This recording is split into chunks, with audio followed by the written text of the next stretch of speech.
I think the reality is, as long as we continue to invest in bright minds and getting people working on these solutions like we have been doing for some time, I do believe that we're going to get to that outcome anyway.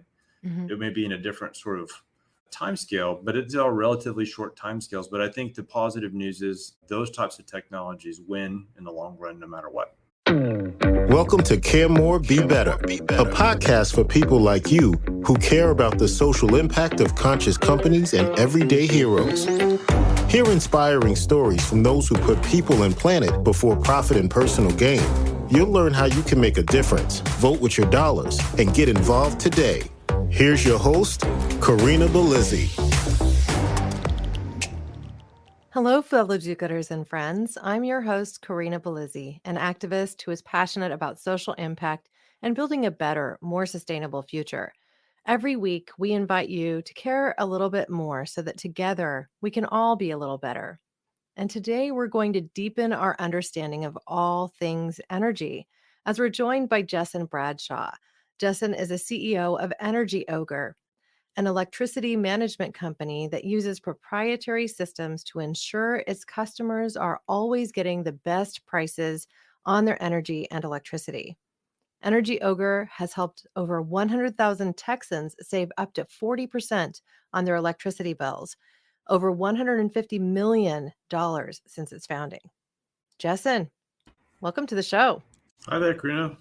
Thanks for having me. Well, it's so nice to have you here. I'm always concerned with energy consumption. It's something that I probably spend more time thinking about than most people do because I see the effect it has on our communities around the globe. And even in Texas, when last spring there was an ice storm that resulted in people being without power for a long, long time. I think it was a stretch of about 7 or 8 days in some communities.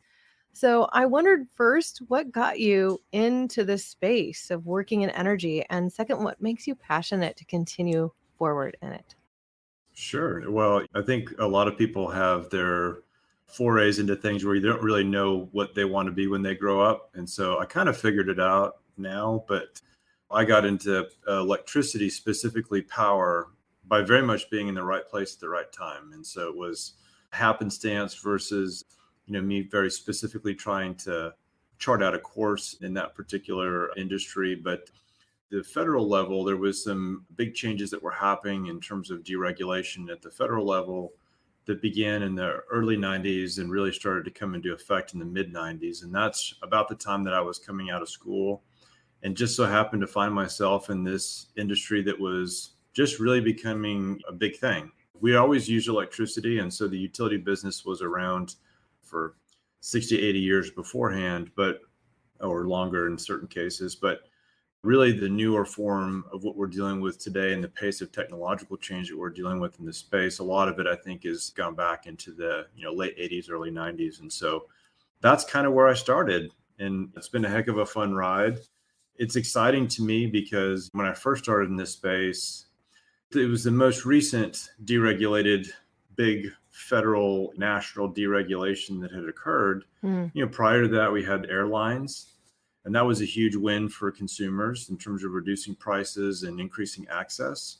And then we had telecommunications, and so telecommunication deregulation would change the world type of change. And so electricity was the next on that path. And a lot of these cases, when you start that, you kind of get to this point of equilibrium relatively quickly. You get rid of a lot of the inefficiency, you increase access. But power is one of these interesting things because of its very nature and the way we actually deliver it and we generate it. It's constantly undergoing an evolution. It's undergoing an evolution in terms of folks spending more time thinking about where their energy is coming from. But at the same time, we have some regulatory change that's occurring. And I think probably most importantly, we have a tremendous amount of technology and technological innovation that's occurred over the course of the last 15 or 20 years. And the pace of that's just accelerating. So it was super interesting when I got involved with it almost 30 years ago. And I find the pace of change and the impact that it has it just kind of keeps my interest level because it's constantly changing and evolving. Well, I recently featured the story of Manik Suri, who is the CEO of Therma, and they're trying to attack energy usage in the refrigeration sector, specifically fixed location like refrigerators at retail shops and restaurants and things along those lines by improving their efficiency, essentially ensuring that they're not sitting there using energy that they don't need when they don't need it. And so I wondered how specifically Energy Ogre has reached this objective of reducing energy usage by 40% or reducing their bills by 40% for people of Texas. Like, how did that actually happen? Well, many people in different parts of the country don't have a choice in their providers, and they don't have a competitive landscape. And so most parts of the country, we still have a monopoly provider I'm that sorry, you're preaching has, to the choir here. It's PG&E in California. And like, I can't get away right, from them if I want to. Like I installed solar, but it was recommended that I feed up the line to PG&E, so we're still connected. And if something goes wrong with the solar, I would still have power serviced at the house. And let's just say it's not an easy relationship. Um, right. And that's what you see. It's interesting because the competitive market for the areas of Texas that actually have retail competition has been a huge, huge win for consumers. It's always hilarious to me, kind of being in the weeds on this stuff, that there are always folks that really want to like hammer deregulation or the competitive market. But the fact of the matter is that here I am 20 years post deregulation in Texas, and I paid probably equal to or lesser than what I paid when we were still regulated for my electricity service over 20 years later. So wow. it's a huge windfall for consumers. So in our market, we have over 140 different providers that are registered to be able to sell electricity at retail. So there's a smaller number of those that are actually active at any given time, but it's a very robust competitive market. And one of the things that's nice about that is in the old days here in some of the places, your audience might say that's what my situation is, but a lot of times it's a one size fits all. Mhm. If you're taking residential service, you're taking this kind of residential service, and that's the way it is. And in the competitive market, if you're the kind of person that worked shift work or something like that, you're optimized around very low nighttime consumption and higher daytime consumption, then there's a plan that might exist for that. Or if you were super focused on solar, if you want to put batteries in place, whatever the case might be, is you definitely have is that old Burger King have it your way type mentality where the market figures these things out and provides the right economic incentive to drive consumption behavior, right? So a plan that's free nights and weekends, like we used to remember in the cell phone days way back when, well, those types of plans exist here. And what it does is Limited texting. yeah, so it incents people to consume in some of these non-peak periods of time. And so there's one of the things that the industry has struggled with a lot is how do we signal consumers to change their consumption behavior based upon what it costs, not only in terms of the fuel costs and economic costs, but emissions costs, et cetera, for consumption during different times of the day. And there's many periods of time here, just like you would see out west a long time ago, where a lot of the marginal power that's being generated in the West, there were a number of hours where it's mostly hydroelectric generation. Mm. And so you would want to incent more consumption during those periods of time because you have a surplus of capacity during those hours. And other periods of time, you'd like to have people shift their consumption behavior. So those things exist here. And that's what Energy Ogre does is we look at the unique consumption profile that each one of these customers have and try to find the right kind of program for them that really is optimized around the way they use electricity. So you mentioned hydropower, which is, of course, a green form of energy, along with solar and wind and a few others. I would really love to know in your area, maybe if we could just take it there where you're more expert, how Sure. close are we to 100% renewable energy? And what might it take to just get over the hump and actually be there? Sure. Well, in Texas, I mean, a lot of people, I think, outside of Texas and a lot of people who are Texans don't really understand where we are. So Texas is its own separate interconnection. It's electrically separate from the rest of the country. It's not the entirety of the state, but it's the bulk of the population centers in the state. And Texas is the fifth largest producer of wind energy in the world. So we're behind Germany, India, China, the United States, but we're in the United States numbers. And there's one other country I can't remember, but we're a humongous producer of wind energy. So much so that looking at these numbers last year in 2021, 24% of all the electricity that was consumed in Texas came from wind. And so it's just a huge fraction of our generation mix. We had 4% of our generation last year came from solar. So we have well over a quarter of our energy that was actually produced last year came from renewable resources directly. We also have many thousands of megawatts of new generation projects that are currently in construction or beginning construction.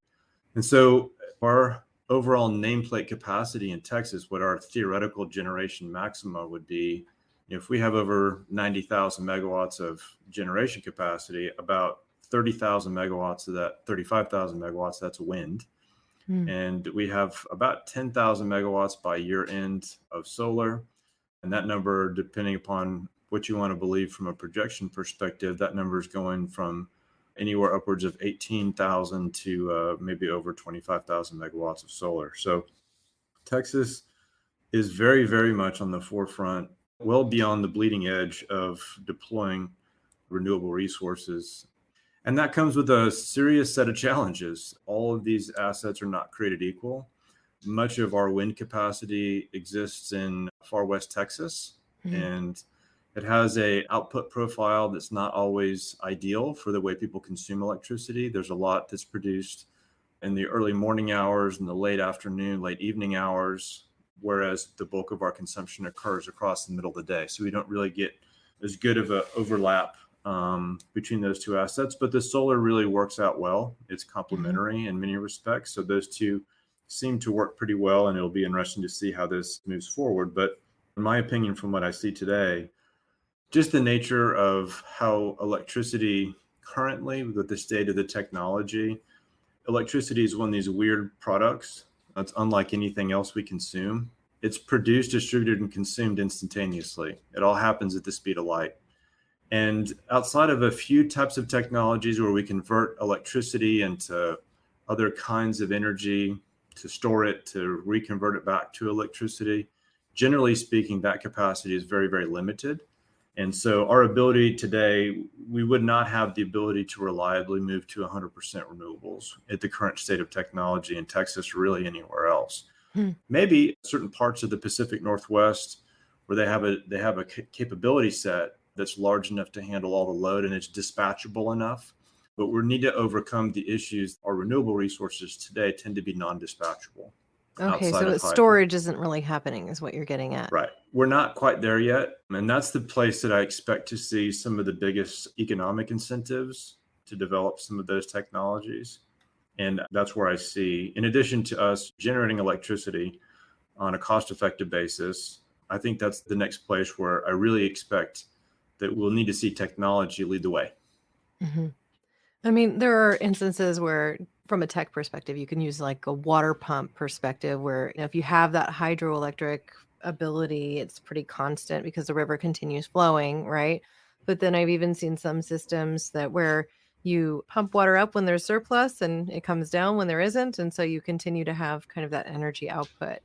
But not all systems are like that. Like wind, I think you'd have to have an incredible battery backup in order to keep enough energy stored to be able to help people through the peak usage of their day, correct? Right. You rightly point out in certain parts of the country, there are several that are in the Northeast, very large pump storage facilities, and those were largely built around there being massive surplus of electricity generated from nuclear power plants.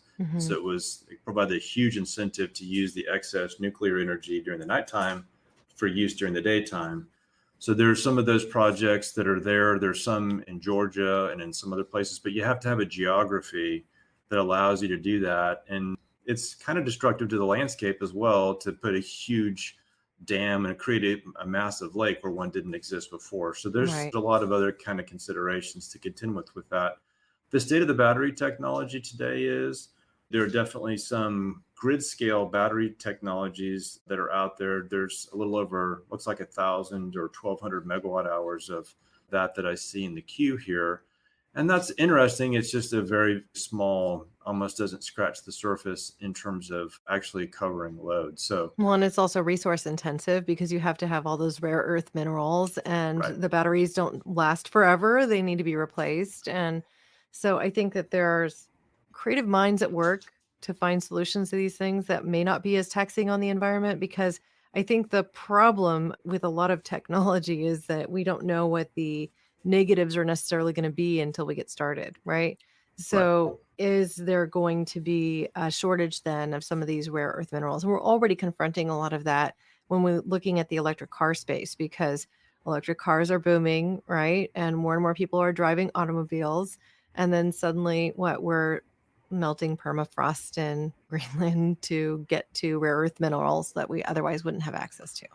I mean, that's all true. And the interesting thing is, I think the technologies need to be application specific. Lithium ion technologies made the probability or the actuality of being able to push an electric vehicle out that was viably. It has an appropriate energy density to its weight to make it work. The good news about grid scale power and grid scale storage is these are all stationary devices. They don't need to move anywhere. Hmm. So some of the characteristics that we would use, like we don't need lithium ion battery packs to run grid scale storage. You can do it with much less expensive, much more environmentally reasonable. I was looking at some of these emerging technologies, some very interesting ones having to do with molten metals. And a lot of those molten metals, like I think calcium is a metal, but it's on the metallic end of the spectrum, on the element spectrum. But a lot of those things you can be very, very environmentally conscious around because you can pick them up in sight. So you don't have to transport these things. You might be able to find them and create them in recycled materials that exist, whether it be iron out of the ground, whether it be calcium, et cetera, et cetera. So I do think that technology and the advancements of technology and the commercialization of those technologies is going to be a very, very important feature with us actually being able to achieve some of the goals that we're talking about here. Wow. Well, I'm curious to learn more about calcium being used as a metal and battery storage. I mean, I mostly know it from nutrition products Right, and right. thinking about your bone density. That's kind of incredible. Great. Yeah, it's very interesting. I was reading and watching some information. There's a professor, I believe, is at MIT. They developed a molten metal. So they use salt as the membrane between the anode and cathode side. But you run them up, you get them melted, and it has a very interesting cycle associated with it. So I'm very interested to see that. And those are the kinds of things that we would be looking to see. Those would be the kinds of changes that we would expect. Yeah. And And we did cover that's some of that earlier on this podcast when we talked about Paul Hawkins' regeneration, ending the climate crisis in one generation. He talks about some of that budding technology, which to me, in some cases, just seemed like science fiction. Like it seems so far from attainable at this very moment. But the reality is that advancements are being made, and some of the brightest minds of every country in the world are working on this problem. So if we can find a better way to store energy, then suddenly it's like the vision that we have of being able to get to 100% renewable energy is much less a pipe dream and more a reality. So I'm encouraged by that. I totally agree. Folks often ask me, what's the future of renewables and how will they fit? Because they're non-dispatchable, are the issues that we saw in Texas in February of 2021, are those the fault of renewables, or were those the portions of the system that failed? And I don't think the answer, I mean, that certainly can't be said. It's not a fault of one particular aspect of the system. But what I see happening is this very interesting step change that's happening in the energy space. And it kind of came from me looking at the way telecom evolved. Telecommunications is an interesting business that if you look at telecom, most of the cost of putting infrastructure in place, it's fixed costs. It's putting the fiber in the ground. It's putting all the switch gear that's in place. And those are very heavy capital items. But the cost to actually move data, the cost to move a photon is pretty small. It's a very low variable cost. In power generation, it was kind of usually the other way around, with the exception of nuclear. A lot of the other plants, if you looked at their entire cost of operating a plant over its entire lifetime, 85, 95% of those costs are going to be fuel costs. And so it's still a big number, but relative to the total cost over the lifetime of that asset, a lot of it's going to be in fuel. And what's happened with the renewable technology is their variable cost of generating their fuel is free. And so it starts to look like we are getting into a business structure or an environment structure here that starts to resemble more the telecom business model than the legacy energy generation or power generation model.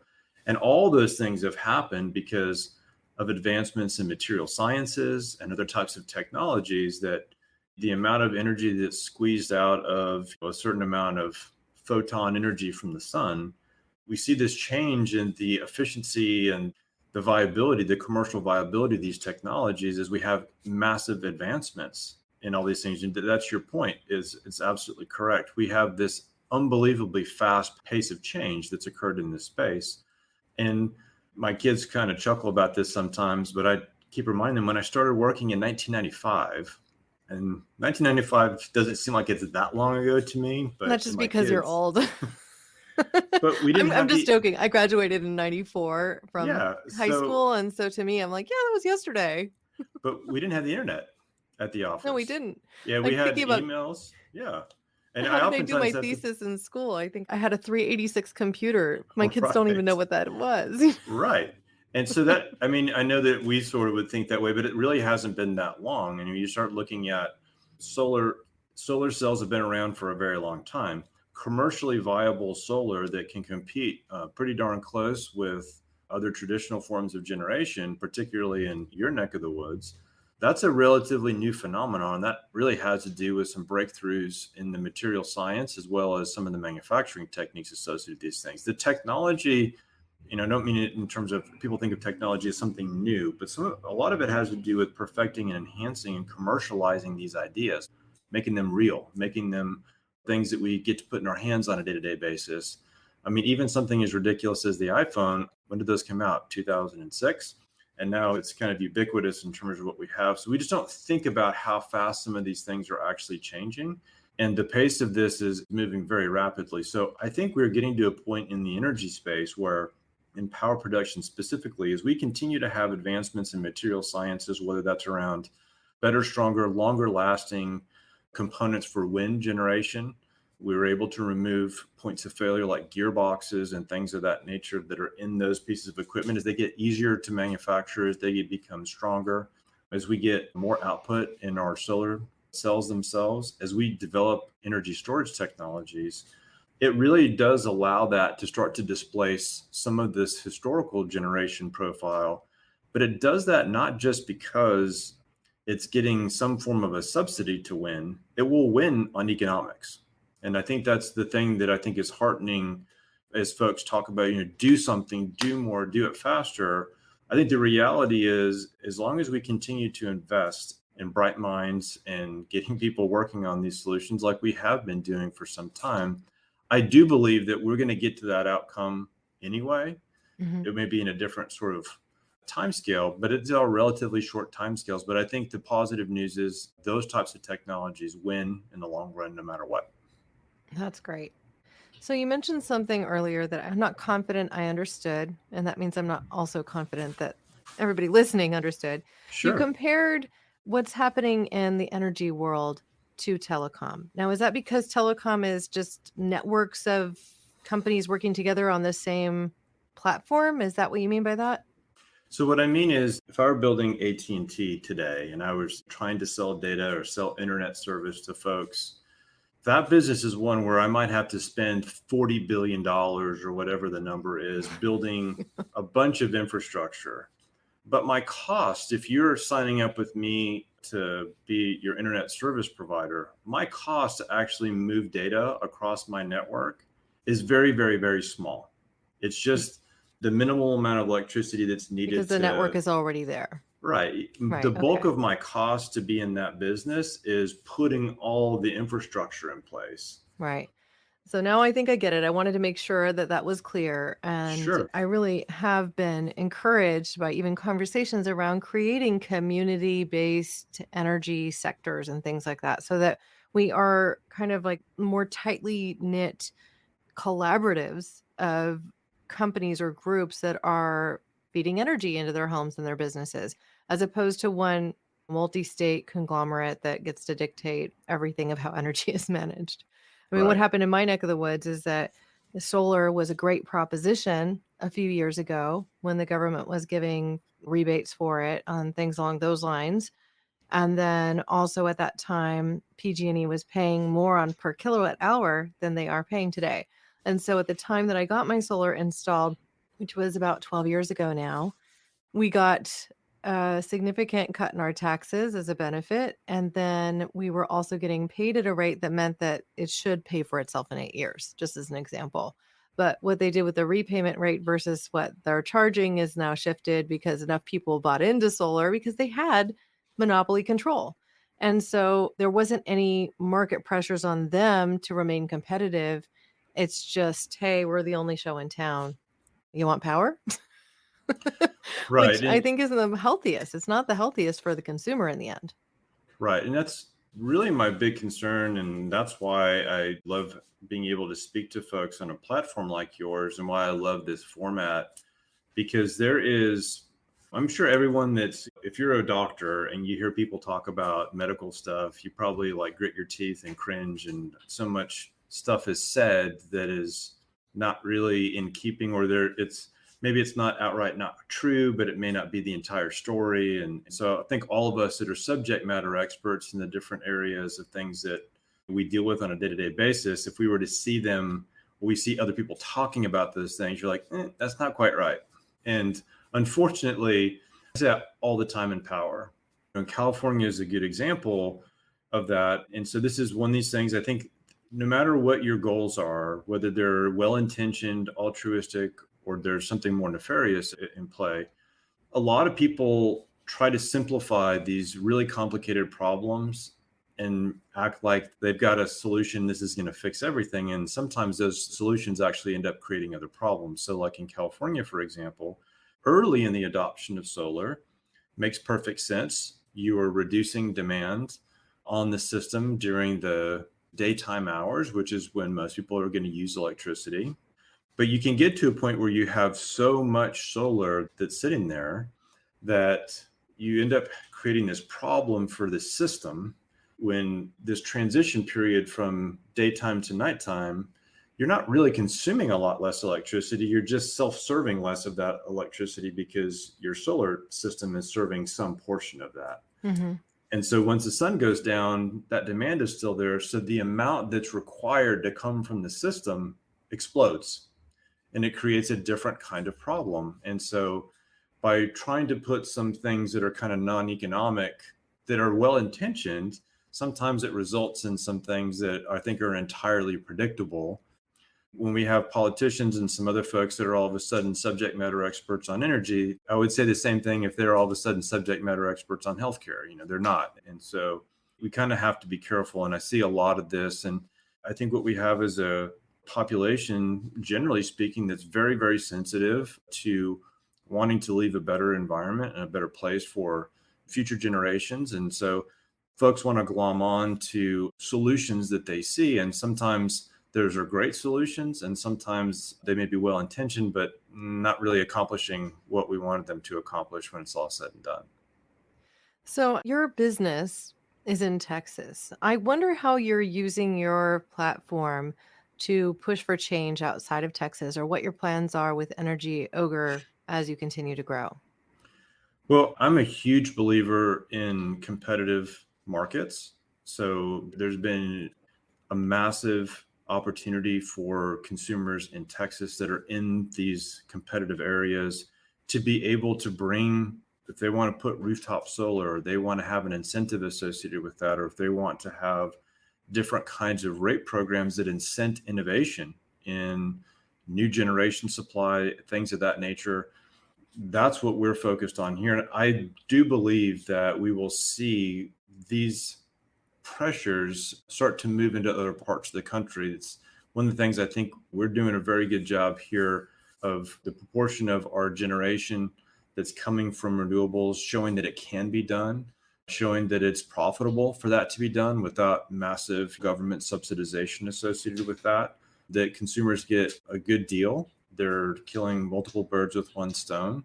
And we have a whole bevy of additional emerging technologies. We haven't even talked about getting into demand management or demand response to incent some of those behaviors on an automatic basis to be able to push these percentages even higher. So to me, competition and some of the liberalization of these markets works hand in hand with us getting into efficiency. And I think it's a real place where we're going to accomplish those goals. I think you'll start to see them in these markets first.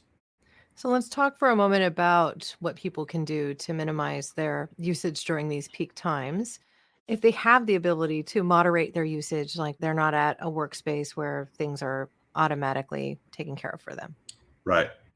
A lot of times, some parts, Texas is a little bit different because I think we're pretty heavy energy consumers just because of our climate. Y'all have such beautiful weather quite frequently throughout at least Southern California and other parts of the state. But for us here, if we have a house that has multiple zones associated with it, then generally speaking, what we ask folks to do is to change their thermostat settings in the other zones or other areas, maybe a different floor of their house that they're not planning to get to.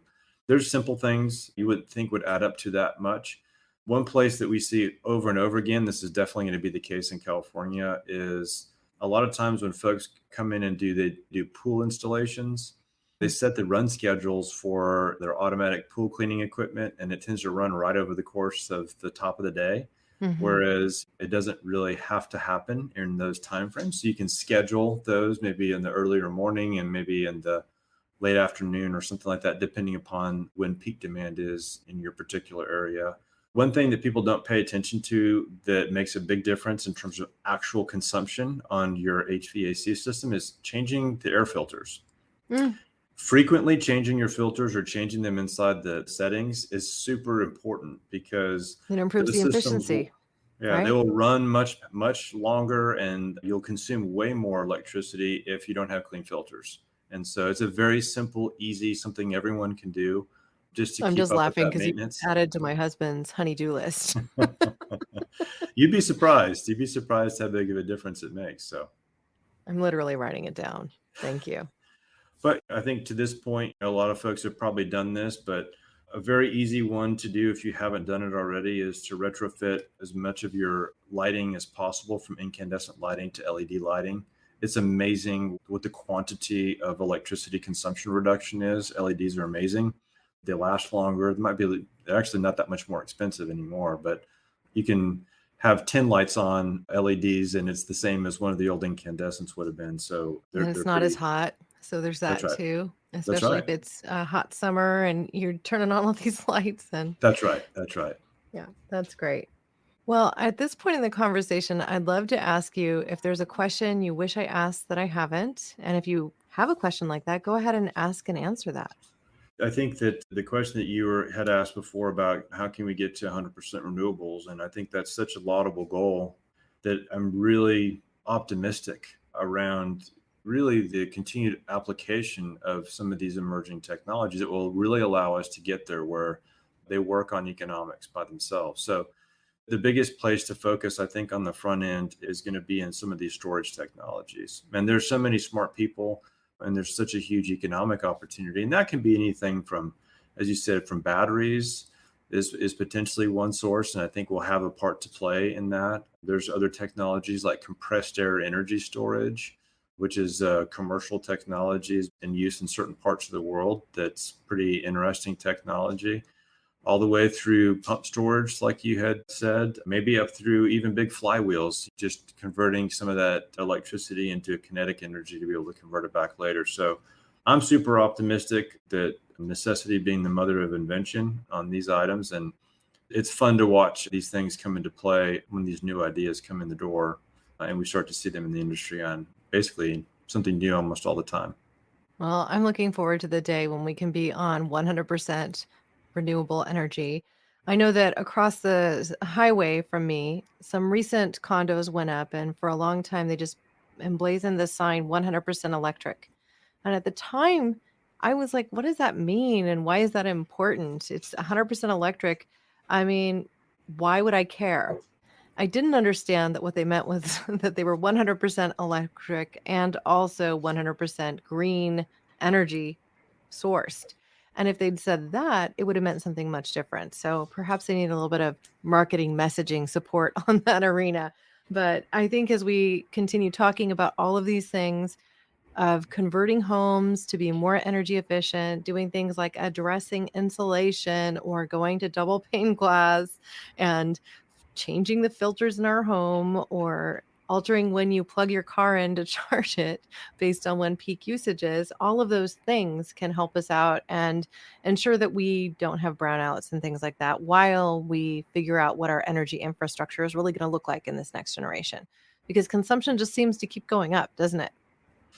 It does. And I think you talked about even for periods of time when it goes sideways, the trend continues to move upwards. And I think that we're going to be facing a real problem, not only with the generation of electricity here potentially, but also our infrastructure, our wires, and some of the others. If we get more and more adoption of electric vehicles, that's a pretty significant change in terms of how do we charge all of them? In-home charging, is it centralized charging? A lot of homes don't have large enough amp service in a lot of parts of the country to be able to charge a vehicle as well as run all the stuff that was in the house otherwise. So there's some very interesting and unique challenges that I think are forthcoming. But again, big challenges present big opportunities as well. That's right. Get those smart minds on it. Exactly. Well, thank you so much, Jessen, for joining me today. This has been a pure joy. I didn't expect to like learning more about electricity, and I did. It was really nice. It's perhaps the most boring subject that I could have ever talked to people about before, but now all of a sudden it's interesting. So I think perhaps I'm just a nerd. Thank you again, Jessen, for joining me. This has been awesome. It's been great. I really appreciate the opportunity to speak to your audience and love the work that you're doing. And I hope that you continue to inspire folks along with what you're trying to get done. Perfect. Well, I'll be sure to invite you on again when I need to talk about energy again. I'm sure something will come up. For sure. All right. Thank you. Now, listeners, it's time for that simple ask. It doesn't have to be huge. It doesn't have to be a Herculean effort. All it has to be is something simple, like sharing this podcast with people in your community that you think need to learn a little bit more about how we use our energy and the things that we can do to be more mindful of usage so that as we continue to grow, we don't enter a cycle where we can never get to 100% renewables. All of us have a role to play in that, and many of our brightest are already working on that project. Now, if you want to find out more about Jesson Bradshaw and also all the work that Energy Ogre is doing, just go to energyogre.com. And I encourage you to visit my website or just click on the links in show notes. If you do go to caremorebebetter.com, you will also find, if you join my newsletter, you'll get 5 steps to activate your inner activist. It just comes to you as your welcome gift.